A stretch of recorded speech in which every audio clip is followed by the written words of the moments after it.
Semua orang mungkin ngejudge, tapi kenapa sih kita itu sebenarnya nggak boleh ngejudge? Dalam ilmu sosial ada 3 masalah besar dalam masyarakat. Masalah ini namanya stereotype, prejudice, dan yang terakhir adalah stigma. Ketiga masalah ini tuh seperti perjalanan. Gambarannya begini, kamu ketemu anak muda Jakarta dan kamu ngelihat dia sebagai orang yang sombong dan belagu di kota besar. Dengan gayanya dia yang cuek, kamu jadi mikirnya anak muda Jakarta ini nggak akan becus kalau diajak kerja. Pemikiran ini kemudian terbentuk dan melekat di pikiran kamu. Ini namanya stereotype.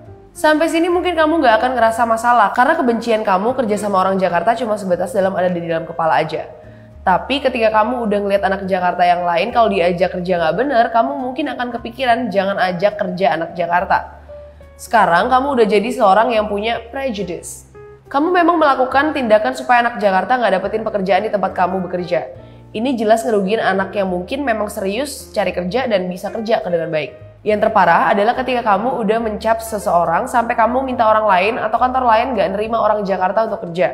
Perilaku terakhir ini adalah stigma dan ini merupakan kesalahan pikiran dan perilaku secara psikologis. Jadi mungkin kita bisa ngejudge orang, mungkin kamu bisa berpikir dan bedain baik atau buruk. Tapi minimal kita bisa selalu mengevaluasi agar pikiran kita tentang seseorang itu gak jadi stereotype. Karena kalau udah jadi stereotype, selangkah lagi pikiran ini bisa jadi prejudice dan selangkah lagi bisa jadi stigma.